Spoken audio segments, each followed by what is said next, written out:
তোমরা থাকো, আমরা কেউ থাকবো না স্যারের সাথে।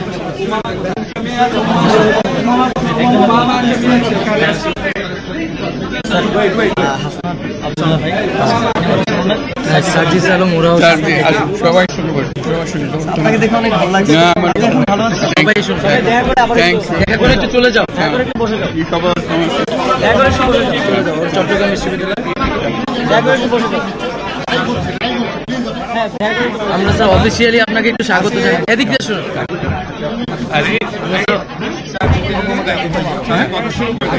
একটু অফিসিয়ালি আমরা স্বাগতটা জানাই। আচ্ছা আসিফ একটা ছবি করলো।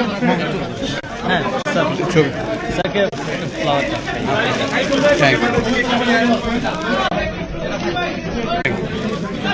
আসো আসো সবাই আসো, আসো আসো আসো আসো সবাই আসো।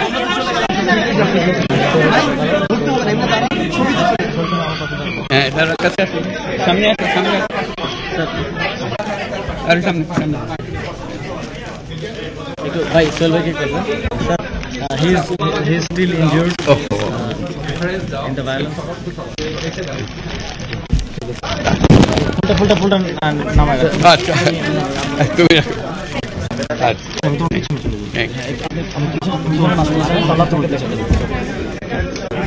আসসালামু আলাইকুম। আজকে আমাদের গৌরবের দিন, যে বিপ্লবের মাধ্যমে বাংলাদেশ আজকে নতুন বিজয় দিবস সৃষ্টি করল, সেটাকে সামনে রেখে এবং আরো মজবুত করে আমাদেরকে সামনে এগিয়ে যেতে হবে। যারা এটা সম্ভব করেছে, যে তরুণ সমাজ, তাদের প্রতি আমি আবার সমস্ত প্রশংসা এবং কৃতজ্ঞতা জানাচ্ছি তাদেরকে। তারা আমার পাশে আছে। এরা এই দেশকে রক্ষা করেছে, এই দেশকে নতুনভাবে পুনর্জন্ম দিয়েছে, এবং এই পুনর্জন্মে যে বাংলাদেশ পেলাম, সে বাংলাদেশ যেন অত্যন্ত দ্রুত গতিতে এগিয়ে চলতে পারে, সেটাই হলো আমাদের শপথ। সেটা আমরা রক্ষা করতে চাই, এগিয়ে যেতে চাই। আজকে আবু সাঈদের কথা মনে পড়ছে আমাদের, যে আবু সাঈদের ছবি বাংলাদেশের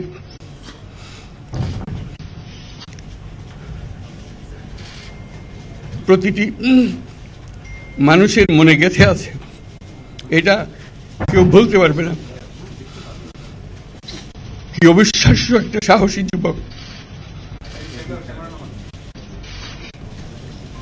বন্দুকের সামনে দাঁড়িয়ে আছে, এবং তারপরে থেকে কোন যুবক, কোন যুবতী আর হার মানে নাই, সামনে গিয়ে আছে এবং বলছি যত গুলি মারো মারতে পারবো। আমাদের যে প্রতিজ্ঞা, যে আমাদেরকে এটা করতে হবে, ঘরে ঘরে পৌঁছাতে হবে, মানুষ যেন জানে যে বাংলাদেশ স্বাধীন হওয়ার অর্থ হলো তার নিজের পরিবর্তন, ব্যক্তির পরিবর্তন, সুযোগের পরিবর্তন, তার ছেলে মেয়ের ভবিষ্যতের পরিবর্তন। এটা যেন প্রত্যেকে বুঝে নেয়। এবং আজকের তরুণ সমাজকে বোঝানো যে এই দেশ এটা তোমাদের হাতে, তোমরা এটাকে তোমাদের মনের মতো করে গড়ে তুলবে। তোমরা যেভাবে স্বাধীন করতে পেরেছো, তোমরা এটাকে তোমাদের মনের মতো করে গড়তেও পারবে, এবং তোমাদের দেখে সারা দুনিয়া শিখবে কিভাবে একটা দেশ, একটা তরুণ সমাজ গ্রহণ করতে পারে এবং তাকে পাল্টে ফেলতে পারে। তাদেরকে আমি বারে বারে এমনি উপদেশ দিই যে পুরনোদের বাদ দাও, তাদের এই পুরনো চিন্তা দিয়ে এটার মুক্তি আমাদের হবে না করি, সারা দুনিয়ার মধ্যে এটা হবে না। এটা শুধু বাংলাদেশের কথা না, সারা দুনিয়াকে জুড়ে কথা বলছি। তোমাদের মধ্যে যে শক্তি আছে, যে ক্রিয়েটিভিটি আছে, সৃজনশীলতা আছে, সেই সৃজনশীলতাকেও কাজে লাগাতে হবে। এটা শুধু বই খাতাটা লেখার জিনিস না, এটাকে প্রকাশ করার জিনিস, স্থাপন করার জিনিস, সেটা করা। এটা আমরা এই আজকে আমাদের পুরো কাজটা হলো, দায়িত্বটা হলো, তারা যেটা অর্জন করে নিয়ে এসছে এখন তাদেরকে দিয়ে এটাকে করিয়ে দেওয়া, আমাদের সমস্ত কাঠামোগুলো পরিষ্কার করে দেওয়া। সরকার বলে একটা জিনিস আছে, কিন্তু মানুষের কোনো আস্থা নেই। মানুষ মনে করে সরকার একটা দমন পীড়নের একটা যন্ত্র, যেখানে পায়, যেখানে সুযোগ পায় তারা একটা কষ্ট দেওয়া, তার থেকে নিংড়ে দেওয়া। যে সকল স্তরে। এটা হলো তার থেকে কেমন ভাবে সামাল দিতে হবে, তাকে একটা ভয়ের একটা জিনিস, তাকে সামাল দিয়ে চলা, এটা হলো সরকার। এটা সরকার হতে পারে না। সরকারকে দেখে মানুষের বুক ফুলে উঠবে যে আমাকে সাহায্য করবে, আমাকে রক্ষা করবে, আমার সরকার আমার জন্য দাঁড়াবে। সরকার তার জন্য দাঁড়ায় না কোনো সময়। যে সরকার হবে সেই সরকার মানুষকে রক্ষা করবে, মানুষের আস্থাভাজন হবে। কেউ জোর করে তাকে বলার ভালো আছে এটা না।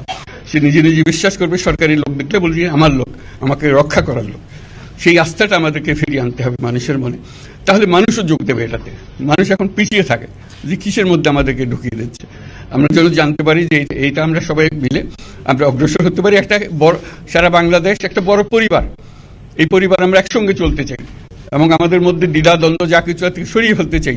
যারা বিপথে গেছে তাদেরকে পথে আনতে চাই, যাতে করে একসঙ্গে আমরা কাজ করতে পারি। এর মধ্যে আমরা শুনলাম, আসার পথে শুনে আসছি যে এখানে আইন শৃঙ্খলার ব্যাঘাত হচ্ছে, মানুষকে আক্রমণ করছে, ঘরবাড়ি জ্বালিয়ে দিচ্ছে, সম্পদ জ্বালিয়ে নষ্ট করছে, চুরি করছে, দিয়ে যাচ্ছে, অফিস আদালতে আক্রমণ করছে, সংখ্যালঘুদের উপর আক্রমণ করছে, হিন্দু, বৌদ্ধ, খ্রিস্টান, আহমদিয়া সবার উপর আক্রমণ করছে। এগুলো হলো ষড়যন্ত্রের অংশ। এগুলো আমাদের বিষয় না। আমাদের কাজ হলো এটাকে রক্ষা করা, সবাইকে রক্ষা করা, এটাকে প্রতিটি মানুষকে, প্রতিটি মানুষ আমাদের ভাই, আমাদের বোন, তাদেরকে রক্ষা করা এবং আমাদের একটা শৃঙ্খলা ফিরিয়ে আসা। বিশৃঙ্খলা, সহিংসতা এগুলো হলো অগ্রগতির বড় শত্রু। আমাদের যে যাত্রা শুরু হলো সেই যাত্রার শত্রু। এই শত্রুকে যাতে রোধ করা যায়, তাদেরকে বুঝিয়ে শুনিয়ে হোক, তাদেরকে আইন শৃঙ্খলার হাতে দিয়ে হোক, এটা বুঝাতে হবে। তাকে মেরে পেটে এটা ঠিক না, আইন শৃঙ্খলা নিজের হাতে ঠিক না। তাকে আমাদের আইন শৃঙ্খলা বাহিনী এমন হতে হবে, তাদের হাতে সুপর্দ করলে আমরা নিশ্চিন্ত থাকবে তার একটা বিহিত হবে। এমনগুলো আমরা হাতে দিয়ে দিলাম, 2 টাকা দিয়ে আবার ছেড়ে দিল, এটা যেন আবার না হয়। তা আমাদের সেই আস্থাটা আমাদেরকে আনতে হবে। কাজে আইন শৃঙ্খলাটা এখন আমাদের প্রথম কাজ। এই আইন শৃঙ্খলা ঠিক না হওয়া পর্যন্ত এটা আমরা অগ্রসর করার জন্য পদক্ষেপ নিতে পারবো না। আপনারা আমার উপরে আস্থা রেখে আমাকে জানিয়েছেন, ছাত্ররা আমাকে আহ্বান দিয়েছে, সেটাতে আমি সাড়া দিয়েছি। দেশবাসীর কাছে আমার আবেদন, আপনারা যদি আমার উপরে বিশ্বাস রাখেন, আমার উপরে ভরসা রাখেন, তাহলে নিশ্চিত করেন যে দেশে কোনো জায়গায় কারো উপরে হামলা হবে না। এটা আমাদের প্রথম দায়িত্ব। এটা যদি আমি করতে না পারি, এটা আমার কথা যদি না শোনেন আপনারা, তাহলে আমার প্রয়োজন এখানে নাই। আমাকে বিদায় দেন, আমি আমার কাজে থাকি, সেখানে আমি ব্যস্ত থাকি। যদি আমাকে প্রয়োজন মনে করেন, তাহলে আমাকে প্রয়োজন মনে করলে আপনাদেরকে দেখাতে হবে যে আমার কথা আপনারা শোনেন। আমার কথা না শুনলে আমার কোনো প্রয়োজন নাই। আমার প্রথম কথা হলো, আপনারা বিশৃঙ্খলা থেকে দেশকে রক্ষা করেন, আপনারা সহিংসতা থেকে দেশকে রক্ষা করেন, যাতে আমরা যা আমাদের ছাত্ররা আমাদেরকে পথ দেখায় সেই পথে আমরা এগিয়ে যেতে পারি। এটা একটা খুব সুন্দর দেশ হতে পারে। বাংলাদেশ একটা খুব সুন্দর দেশের সম্ভাবনাময় দেশ। কাজে এই সম্ভাবনাগুলোকে আমরা নষ্ট করে দিয়েছি। এখন আবার সেই বীজতলা আবার তৈরি করতে হবে, আবার আমাদেরকে জেগে উঠতে হবে। তারাই এই বীজতলা তৈরি করবে, তাদের হাত দিয়েই হবে এবং তাদের দিকে আমরা তাকাবো এবং আমরা তাদের নির্দেশ মতে আমরা অগ্রসর হব।